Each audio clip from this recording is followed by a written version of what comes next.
Right guys, today we're going to be doing a quick review on the Sigma 105 f2.8 EX DG Macro OS. It's a bit of a mouthful. I believe it's a HSM version as well, so the hyper silent motor doesn't actually say it on there, but it's their second version, the current version that's for sale at the moment. So I have opened it before, have used it. So it's not an initial unboxing, but this is how it all comes. So I thought I'd give you a quick look. And as with all of my videos, it's designed to give a bit of information for other professional photographers and also people looking to get started. So not too many technical terms. So yeah, nice big solid black box. All of the expected paperwork. So Sigma's European limited warranty, some Japanese stuff. I bought this particular lens from Camera World in Chelmsford in Essex, UK, for people who don't know. Sold them receipts and bits and bobs in there. I think it comes with a 3-year warranty with Sigma that you have to go on register. I haven't done so as yet. That's quite well packaged. I'm going to throw this on the floor actually. Quite well packaged. Initially you've got your lens in the pouch. Go through the other bits first. Instruction manual, very rarely used as I know, but you also get this hood adapter for APS-C size sensors. Obviously I use mine on a full frame body, but I do have a crop censored body. I don't know how this works, I'll try it out in a sec, but I imagine you get obviously a slightly narrower field of view with the crop sensor. I think the 105 would go up to about 160. Don't know. Yeah, I'd have to work it out. But yeah, so the crop value would extend it. I don't know why you would need that, but we'll have a play in a minute. So that's the box. Lens itself. As with all current Sigmas, they come in quite a nice carry pouch. Which I know some of the other lenses don't. Obviously, you know your Nikons do. I'm not sure whether the Tamron version does, and obviously the much cheaper lenses don't, or the much cheaper non-sort branded lenses don't. They probably come with a little felt pouch or something. But so these come with a nice, well protected, solid carry pouch with a lid insert to keep the lens in one place. You got your strap for the carry case. Put that down there as well. And then your lens. The bottom of the pouch itself has got easily 2 big layers the actual glass and the optics sit on. So what's that? 3 inches of padding at the bottom. So I'd imagine this is the main reason that you get this as a generic case for Sigma lenses that are slightly bigger. 24-70 probably got the same case, and they just don't have so many spaces in there, etc, etc. But no, good case. But you'd expect that. The RRP for this lens is 670 quid. Don't pay 670 quid because you can get them for 350, 370 quid quite comfortably without any concerns. I bought mine new, as I say, from Camera World for I think 355. So you don't need to pay that. The RRP is 670 quid, so you'd expect a decent case like that. So lens. The reason I went with a Sigma is if you look, if you're watching this video, I'm sure you've probably researched it yourself, but the majority of the reviews are saying at the moment that this is on par, if not better, than the equivalent Nikon 105 VR. I'm a Nikon guy. All my other lenses are Nikon. All my pro lenses are Nikon. So it was a bit of a wrench for me to buy a non-branded lens. But the reviews were so good. The Nikons are still 700 quid, and you can't get them cheaper unless you buy used. I had to give it a try. I'm glad I did. Very well packaged, as I say. So that's the lens hood that it comes with. Full frame lens hood. So this is actually an adapter which you put on first, I think. Yeah, we'll have a play with that in a second. Not sure. The lens itself, nice weight to it. I'll put all the technical data in the description, but I think it's about 500 or 600 grams, something like that. So it's a nice weighty lens. I think it's an all metal construction. lovely focus, lovely smooth focus on it. Internally focusing as well.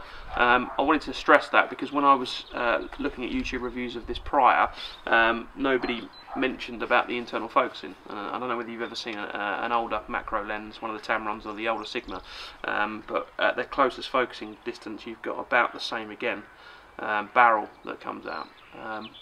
Now, I don't think that's any technical problem, but it's always been an issue to me. I like my lenses to be internally focusing. I don't like things going in and out, and it attracts dust and get damaged a lot easier. And they're just, you know, again, probably more of a vain thing. They look better when they're like this. But yeah, they're a nice, well-built, older switches, nice and sturdy. On the side here, you've got your focusing limiter, which is it says on the full 0.5 meters to infinity, or 0.312 to 0.45 meters. The purpose of that is effectively, if you're shooting macro, you don't want the lens hunting for focus throughout its whole focus distance. So you'd set that on the closest focal limiter, and then if you're using a lens for a portraiture or for another purpose, you'd set it on the other setting, which again, it wouldn't hunt and search for its nearest focal distance. It would effectively limit the focusing time, and so it speeds things up. As I say, it's the HSM version, so I think it stands for hyper silent motor, something like that. But it's a silent wave motor for the focusing, so it's nice and silent, which is good. Optical stabilisation. Sigma's current optical stabilisation claimed to have 4 stops worth of VR, effectively a vibration reduction. So your Nikon equivalent. So it means you, in theory, whether the practice is the same, you can shoot at 4 stops lower.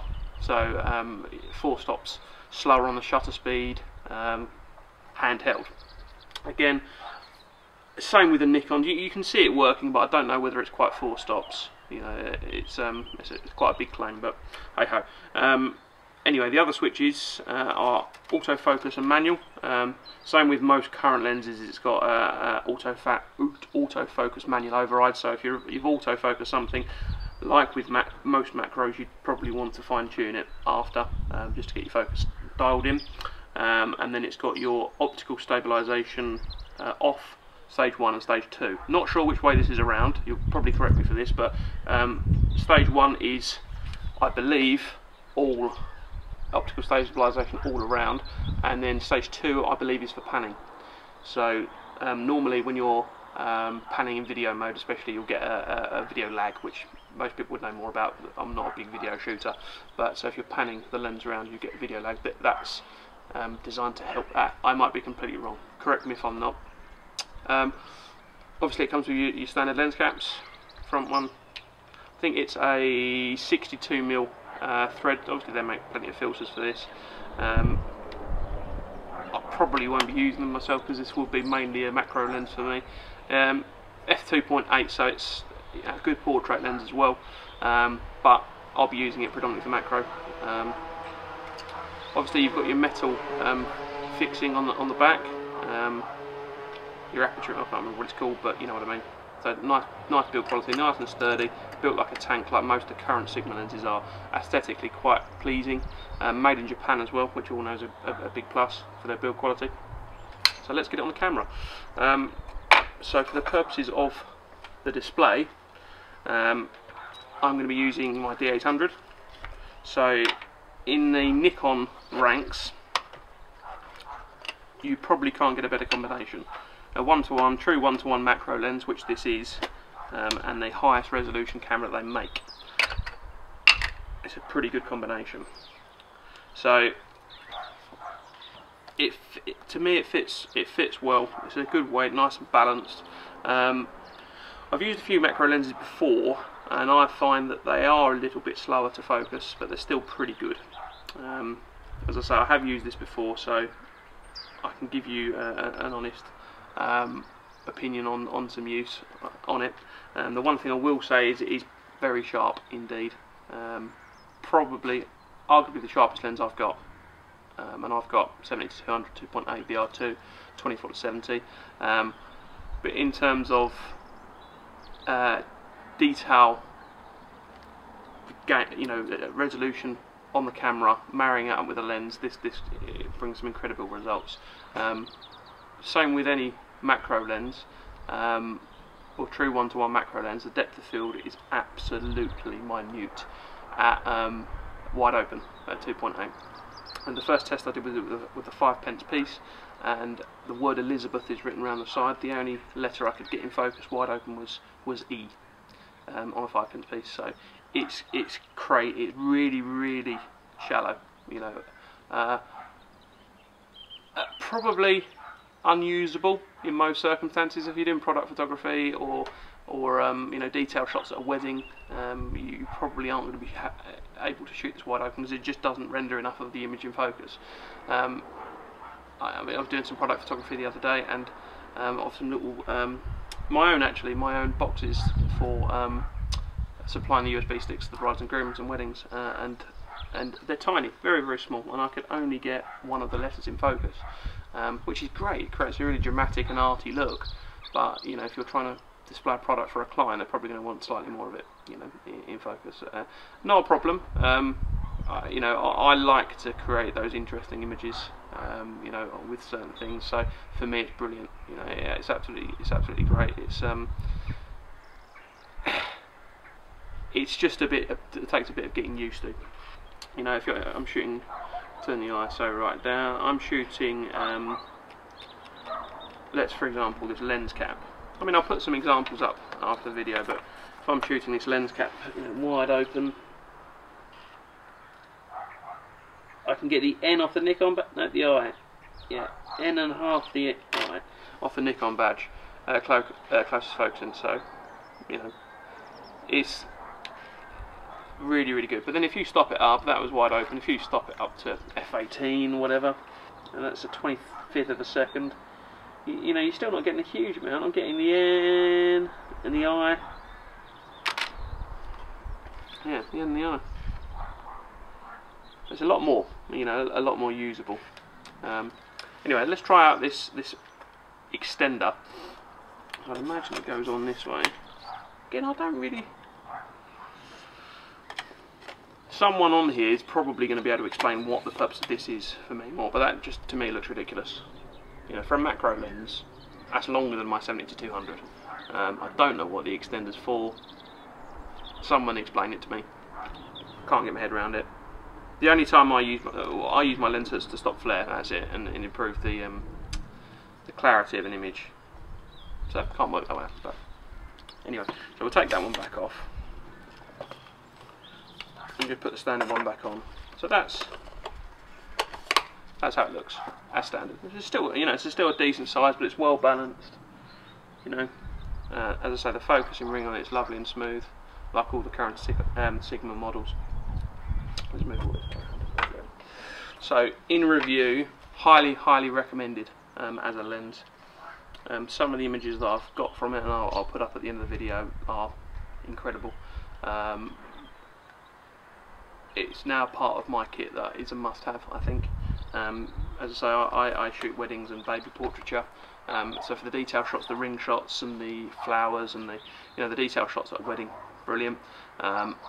Also for baby portraiture and children portraiture, it's quite nice to get shots of eyelashes and little fingers and little hands and things like that, so it works for that really well as well. I think I've rambled on enough, so I'll put some examples at the end of the video of what I've shot with it.